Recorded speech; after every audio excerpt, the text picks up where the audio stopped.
창세기 46장 1에서 34절 말씀입니다. 46장. 이스라엘이 모든 소유를 이끌고 떠나 부엘세바에 이르러 그의 아버지 이삭의 하나님께 희생제사를 드리니 그 밤에 하나님이 이상 중에 이스라엘에게 나타나 이르시되 야곱아 야곱아 하시는지라. 야곱이 이르되 내가 여기 있나이다. 하매 하나님이 이르시되 나는 하나님이라. 내 아버지의 하나님이니 애굽으로 내려가기를 두려워하지 마라. 내가 거기서 너로 큰 민족을 이루게 하리라. 내가 너와 함께 애굽으로 내려가겠고 반드시 너를 인도하여 다시 올라올 것이며 요셉이 그의 손으로 내 눈을 감기리라 하셨더라. 사랑하는 형제 여러분, 6월 20일 월요일 새벽 묵상에 잘 오셨습니다. 야곱은 그리스도의 나라를 가나안 땅에 세울 하나님의 언약을 물려받은 사람입니다. 극심한 흉년에 아들들을 애굽에 보내어 곡식을 사오게 했는데 죽은 줄만 알았던 아들 요셉이 애굽 총리가 되어 있었습니다. 요셉은 형들을 시험해서 회개와 형제 우애를 확인하고 나자 자기가 요셉이라고 밝히며 용서와 위로를 줍니다. 그리고 이제 이스라엘 전체를 애굽으로 이주시키려 하는데요. 요셉은 하나님의 마음을 잘 알며 동역했기 때문에 아주 세세하게 그 다음 또 그 다음 할 일을 마음에 다 그리고 있었습니다. 요셉의 계획을 창세기 45장 6절과 그리고 10장 11절을 보면 창세기 45장 6절에 요셉이 이렇게 말했죠. 이 땅에 2년 동안 흉년이 들었으나 아직 5년은 밭갈이도 못하고 추수도 못할지라. 아직 5년이 남아있다. 흉년이. 그리고 10절 11절에는 그래서 아버지의 아들들과 아버지의 손자들과 아버지의 양과 소와 모든 소유가 고센 땅에 머물며 나와 가깝게 하소서. 흉년이 5년이나 남았으니까 흉년이 아직 5해가 있으니 내가 거기서 아버지를 봉양하리이다. 아버지와 아버지의 가족과 아버지께 속한 모든 사람에게 부족함이 없도록 하겠나이다 하더라고 전하소서. 이렇게 요셉이 말했거든요. 단기간만 애굽에 피해 있을 것이 아니라 5년이나 이제 적어도 있어야 되니까 한 사람도 빠짐없이 가축 한 마리도 빠짐없이 오라는 것입니다. 걱정 말고 오라는 것입니다.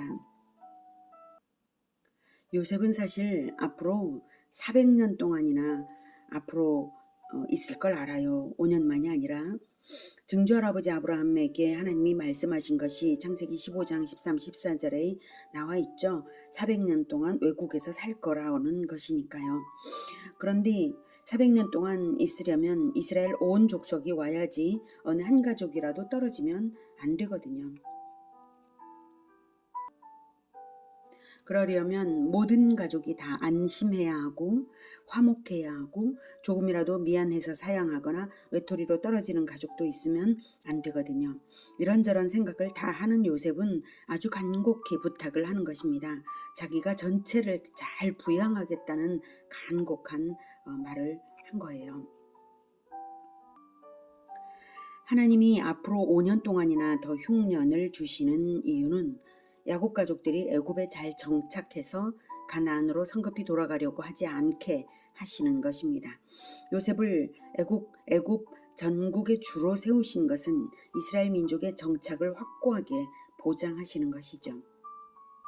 고센 땅이라고 요셉은 벌써 살아갈 땅도 다 봐뒀어요. 이게 아주 절묘한 선택입니다. 고센 땅의 위치와 토지를 보면 알 수가 있습니다. 여기가 이집트인데요. 구글 지도입니다. 여기가 고센이죠. 가장 가나안과 여기 이쪽이 가나안이죠. 가깝습니다. 그리고 초록색이죠. 네. 이스라엘은 가나안 땅에서 내려왔기 때문에 가장 가깝고 아주 비옥한 땅, 나일강의 물이 풍부한 삼각주에 고센이 있습니다. 목축을 하는 사람들에게 이 고센은 아주 알맞은 목초지입니다. 이스라엘은 목축업을 하는 민족이고요. 이스라엘이 여기서 앞으로 400년 동안 살아야 하고 잘 먹어야 후손을 많이 낳아서 뭇별과 같이 많은 후손으로 번성할 것입니다. 그러니 풍족해야 합니다. 요셉은 하나님과 똑같은 비전을 가지고 동역했기에 훗날 출애굽할 때에 후손이 많도록 가장 좋은 땅을 눈독을 들여둔 것입니다. 하나님이 가나안 땅에서 애굽으로 이렇게 이주를 시키는 목적은 바로 인구의 번성인데요. 정말로 훗날 400년 후에 출애굽할 때에 인구조사를 했는데 약 200만 명으로 불어나 있었습니다. 이것은 인류 역사상 없는 놀라운 인구 증가입니다. 민수기 보면 20살 이상의 남자만 셌는데 한 가정의 대표들일 테죠. 60만 3,550명이었거든요. 그래서 약 200만 명으로 추정을 하고 있습니다. 이 인류 역사상 없는 놀라운 인구 증가, 70명이 이주했는데 거의 3만 배가 되는 이러한 놀라운 인구 증가는 하나님께서 작정하시고 하신 일이십니다. 또한 고센은 가나안과 가장 가까운 국경 지대입니다. 요셉은 인구가 불어난 후에 400년 만에 다시 가나안으로 돌아가야 한다는 것도 생각을 했어요. 가족 모두가 확실하게 와야 하고 정착해야 하지만 400년 후에 이제 안 돌아가겠다고 하면 그것도 안 될 일이죠. 그래서 가나안이 가까운 국경지대에 안착시키려 한 것입니다. 그래서 정말로 그렇게까지 애굽 왕 바로가 허락할까요? 네. 기꺼이 그렇게 했습니다. 왜 그럴 수 있었냐 하면 요셉이 애굽에 끼친 공로가 어마어마한 것이었기 때문입니다.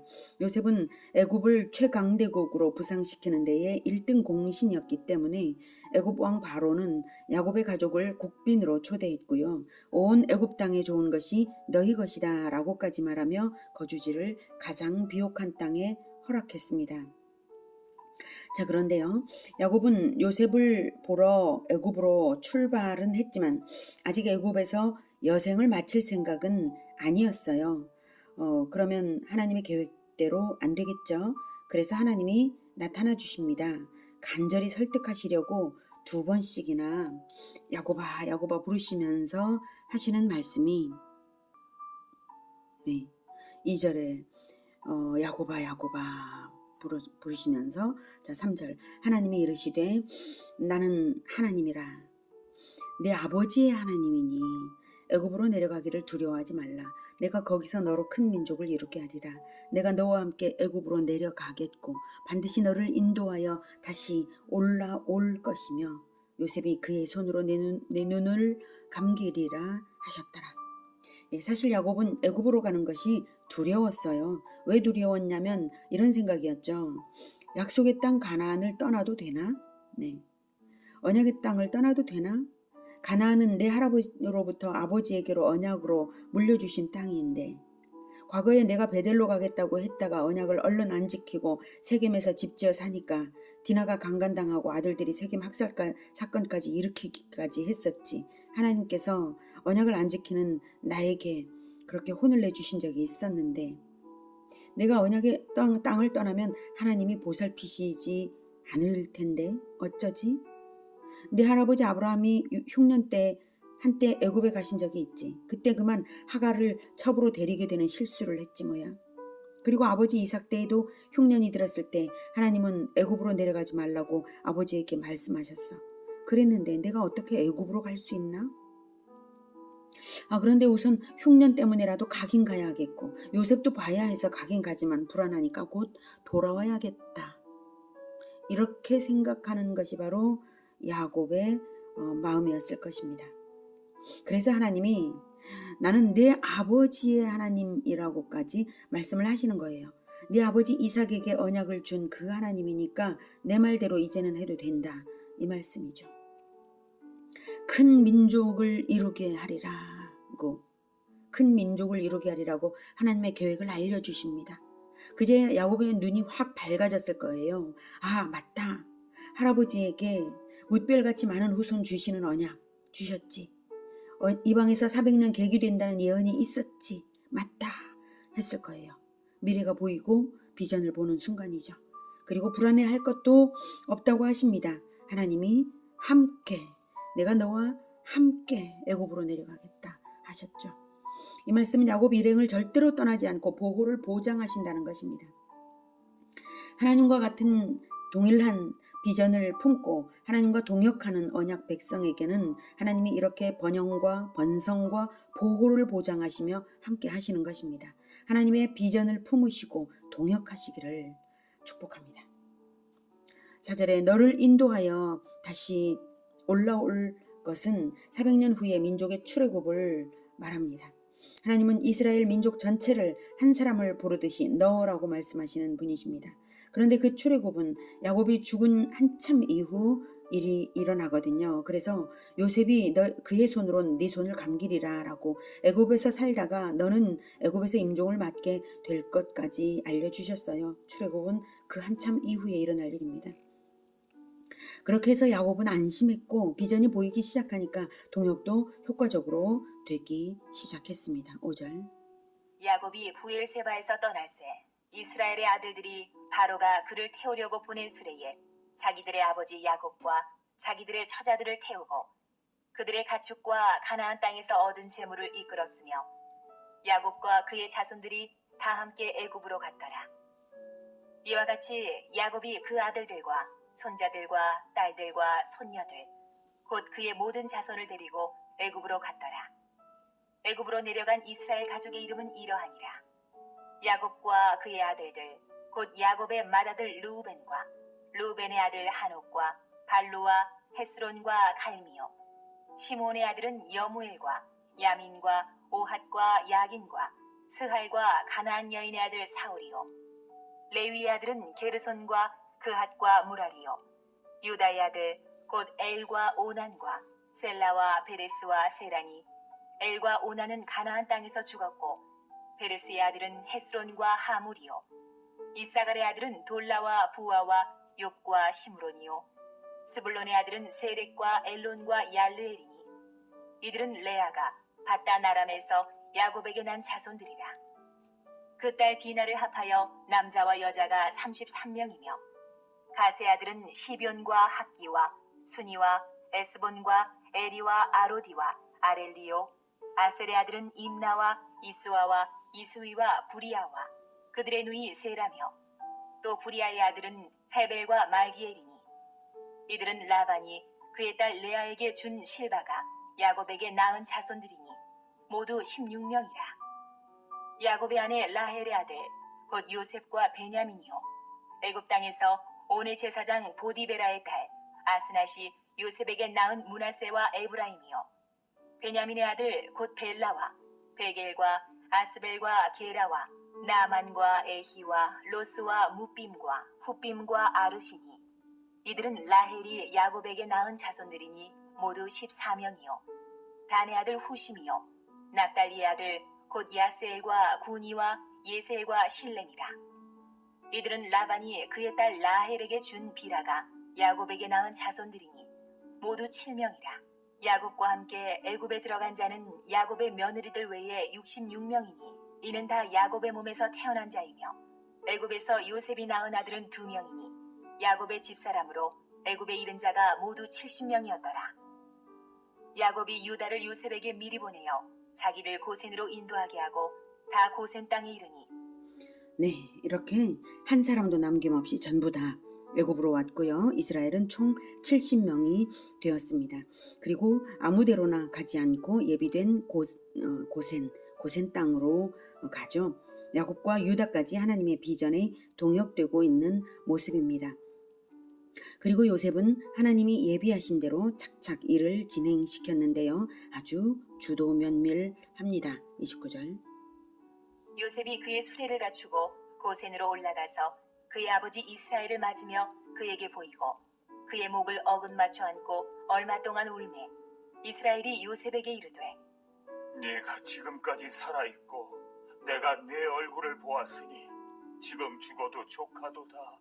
요셉이 그의 형들과 아버지의 가족에게 이르되 내가 올라가서 바로에게 아뢰어 이르기를 가나안 땅에 있던 내 형들과 내 아버지의 가족이 내게로 왔는데 그들은 목자들이라 목축하는 사람들이므로 그들의 양과 소와 모든 소유를 이끌고 왔나이다 하리니 바로가 당신들을 불러서 너희의 직업이 무엇이냐 묻거든 당신들은 이르기를 주의 종들은 어렸을 때부터 지금까지 목축하는 자들이온데 우리와 우리 선조가 다 그러하니이다 하소서. 애굽 사람 다 목축을 가증히 여기나니 당신들이 고센 땅에 살게 되리이다. 아심 네. 요셉의 목표의식이 얼마나 뚜렷합니까? 요셉 이스라엘 민족을 고센 땅에 확실하게 안착시키기 위해서 애굽 사람들의 편견과 감정을 이용하고 있죠. 애굽은 농업을 주로 하니까 농사짓는 소나 가축을 신성시하고 잡아먹지 않아요. 그런데 목축업을 하는 사람들은 육식을 주로 하거든요. 그러니까 소를 잡아먹고 가축을 잡아먹는 이스라엘을 아주 싫어할 수밖에 없어요. 애굽에서 목축업은 아주 천한 사람들이나 하는 그런 일인 것이죠. 우리나라에서 백정을 천대했던 것처럼 그렇게 여기는 것입니다. 그런데 이스라엘은 목축업을 주로 하지 않습니까? 애굽에 들어가서 꼽살이 껴서 살아야 할 처지라서 애굽에 잘 보여야 할 것 같은데 그러지를 않고 오히려 그들이 가증히 여기는 목축을 아주 확고하게 밝히도록 시키는 거예요. 네. 그렇게 하는 이유는 고센이 이스라엘의 독자적 영역이 되게 하는 것이고, 그래야 신앙의 순수성을 지키고 출애굽할 때에 단체 대이동이 쉽게 될 것입니다. 애굽 사람들과 이스라엘과 섞이지 않게 하는 거예요. 고센 땅이 이스라엘 민족들만의 독자적인 영역이 되게 해야 합니다. 그래야 언약 백성의 신앙 순수성을 지키죠. 애굽의 우상 숭배 문화에 물들지 않게 해야죠. 그래야만 400년 후에 출애굽할 때에도 단체로 대이동을 할 수가 있습니다. 요셉이 정말 생각을 많이 했죠. 그것도 자기가 직접 말하지 않고 형들에게 시켜서 자연스럽게 유도되게 하고 있어요. 비전을 가진 사람은 이렇게 하나님과 동역되어서 지혜롭고 또 유리한 고지를 점할 수 있습니다. 그래서 예상한 그대로 다 이루어졌습니다. 창세기 47장 11절에는 요셉이 바로의 명령대로 그의 아버지와 그의 형들에게 거주할 곳을 주되 애굽의 좋은 땅 람셋을 그들에게 주어 소유로 삼게 했다라고 나오고 있습니다. 람셋은 바로 고센입니다. 자, 어떻습니까? 우리도 요셉처럼 하나님의 비전을 품고 하나님과 동역해야 하지 않겠습니까? 우리에게 주신 하나님의 비전이 무엇인지 알고 계시죠? 예수님이 남기신 지상 명령을 따라 모든 민족을 제자화하여 예수님을 따르게 하는 것입니다. 그 후 예수님이 왕으로 다시 오실 때에 새하늘과 새 땅을 나누고 영원한 천국이 완성되는 것이 최종 비전입니다. 예수님은 반드시 다시 오십니다. 마태복음 28장 18, 19, 20절에 하늘과 땅의 모든 권세를 내게 주셨으니 그러므로 너희는 가서 모든 민족을 제자로 삼아 아버지와 아들과 성령의 이름으로 세례를 베풀고 내가 너희에게 분부한 모든 것을 가르쳐 지키게 하라. 볼지어다 내가 세상 끝날까지 너희와 항상 함께 있으리라 하셨습니다. 세상 끝날에 모든 민족이 제자 삼아질 것입니다. 마침내는요. 모든 사람이 아니라 모든 민족이라고 하셨으니 믿는 자도 있고 안 믿는 자도 있겠지만 민족 단위로는 복음이 전파되는 것이고요. 반드시 이루어질 일입니다. 하나님의 비전이니까요. 민족 단위로 복음이 전파되는 일은 이제 끝이 보이기 시작했습니다. 전 세계 3천여 개 언어로 성경이 번역되었습니다. 전 세계 언어의 수가 약 6천여 개 언어가 있으니 반 정도밖에 안 됐지만 성경 번역의 속도는 중요한 것은 번역 속도가 급속히 빨라졌다는 사실입니다. 번역 기술이 빠르게 발전되고 디지털이 발달이 세계 생활권을 통합하고 있죠. 번역과 통역은 이제 특별한 일이 아닙니다. 현재의 속도로 계속 번역된다면 지난 2000여 년간의 3000여 개 언어로 번역된 성경이 앞으로는 2000년도 아니고 200년도 아니고 수십 년 만에라도 모든 언어로 번역될 전망입니다. 그리고 때를 같이하여 사회상이 온통 온갖 죄악으로 어두워지는 것도 세계적인 현상입니다. 동성애와 전쟁과 테러와 자연재해의 급속한 변이를 보십시오. 인류 역사 어느 때에 이렇게 급속하고 모든 것이 변하던 시기가 있었나요? 세계는 예수님의 말씀대로 요한계시록 22장 11, 12절에 예수님이 이렇게 말씀하셨죠. 예수님이 불의를 행하는 자는 그대로 불의를 행하고 더러운 자는 그대로 더럽고 의로운 자는 그대로 의를 행하고 거룩한 자는 그대로 거룩하게 하여 보라 내가 속히 오리니 내가 줄 상이 내게 있어 각 사람에게 그가 행한 대로 갚아주리라. 이렇게 되어가고 있습니다. 사탄 편과 예수님 편이 더욱 선명하게 드러날 것입니다. 어리석어져가는 자들은 더욱 어리석어져가고 비전을 가진 자는 더욱 선명한 비전을 품고 하나님과 함께 동역하며 달려나갈 것입니다. 지혜로운 자는 사람을 얻으며 세상이 비웃어도 아랑곳하지 않고 사람을 얻어서 천국에 함께 갑니다. 하나님이 우리 편이고 내가 하나님 편이니까요. 그 어느 누구 눈치를 볼 것도 없습니다. 우리 예수제자교회도 비전을 품었고 하나님과 동역이 시작되었습니다. 우리는 개척 첫 해에 선교사를 후원하며 파송했고 외국 신학교에 신학 강의를 했습니다. 우리는 제주 다음 세대 복음화의 비전으로 성경 퀴즈 대회와 백일장과 성경 토론 축제를 매년 열 것입니다. 마을 전도잔치와 학교 전도 역시 끝까지 할 것입니다. 이 일은 점점 거대한 천국 프로젝트가 될 것입니다. 우리는 하나님의 동역자요 천국 건설자들입니다. 예수님께서 하늘과 땅의 모든 권세로서 우리와 함께 하십니다. 예수님의 복음을 전도받아서 구원 받으셨습니까? 할렐루야. 그렇다면 전도에 동참하여서 구원 감사를 나타내십시오. 요셉은 죽을 뻔도 하고 노예도 되고 감옥도 가는 일이 있었지만 자기 가족을 구원하도록 인도하신 하나님께 감사하며 하나님과 동역했습니다. 400년 후 그리스도의 나라 조성 프로젝트의 끝을 바라보며 하나하나 정확하게 실행하고 있는 요셉입니다. 야곱의 협력과 유다의 동역이 또한 중요한 몫을 차지하고 있습니다.